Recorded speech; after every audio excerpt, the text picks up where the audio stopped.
Sir kind request ప్రభుత్వానికి ఏంటంటే sir, ఇవాళ సపరేట్గా బీసీ సబ్జెక్ట్ మీద సభ పెడతామని నిన్నటి నుంచి మీడియాలో చెప్పడం జరిగింది. అంతకుముందు గౌరవనీయులు ఉత్తమ్ కుమార్ రెడ్డి గారు కమిటీకి చైర్మన్గా ఉన్నారు కాబట్టి వారు కొంత డేటా బయట పెట్టడం జరిగింది సార్. అయితే మేము అనుకున్నది ఏంటంటే, ఉత్తమ్ కుమార్ రెడ్డి గారు డేటా బయట పెట్టారు. ఈరోజు అసెంబ్లీలో ఆ డేటాతోని ప్రభుత్వం ఏం చేయబోతుందనే ప్లాన్ ఆఫ్ యాక్షన్ ఇస్తామని అనుకున్నాం సార్. అయితే ఓన్లీ స్టేట్మెంట్ మొన్న ఉత్తమ్ కుమార్ రెడ్డి గారు ప్రెస్ మీట్లో చదివిందే మళ్ళీ ఇవాళ స్టేట్మెంట్ చదివేసి అయిపోయింది అని మమా అనిపించేస్తే, దీంతో ఏం చేయబోతా ఉన్నారు ఈ డేటాతోని? మీరు ఇదివరకు ఎలక్షన్లో ప్రతిపాదించినట్టుగా, ఎలక్షన్లో వాగ్దానం చేసినట్టుగా బీసీలకు రిజర్వేషన్లు ఇచ్చి ఎన్నికలకు వెళ్తారా, లేకపోతే విద్యా ఉపాధి ఉద్యోగ అవకాశాల్లో ఈ రిజర్వేషన్లు అమలు చేస్తారా?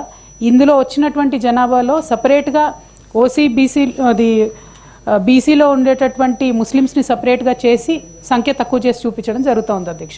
సో వీళ్ళు ప్లాన్ చేసేటప్పుడు ఏం చేస్తారని ఒక ప్లాన్ ఆఫ్ యాక్షన్ చెప్తారని చెప్పి అనుకున్నాం.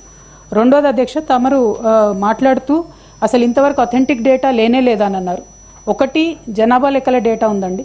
జనాభా లెక్కల డేటా 2011లో చేసిన దాని ప్రకారం తెలంగాణ జనాభా 3,50,00,000.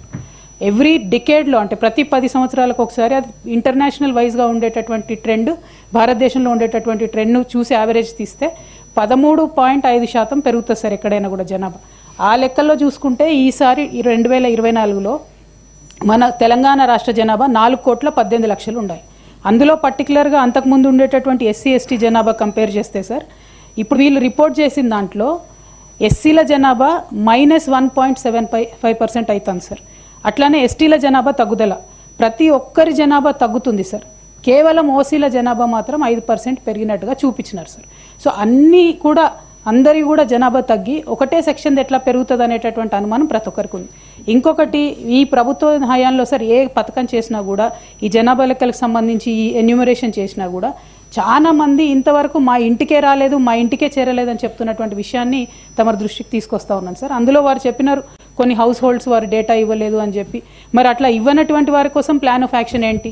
మీరు మళ్ళీ వాళ్ళని రిజిస్టర్ చేసుకోమని అడుగుతారా? రిజిస్టర్ చేసే అవకాశం ఇస్తారా?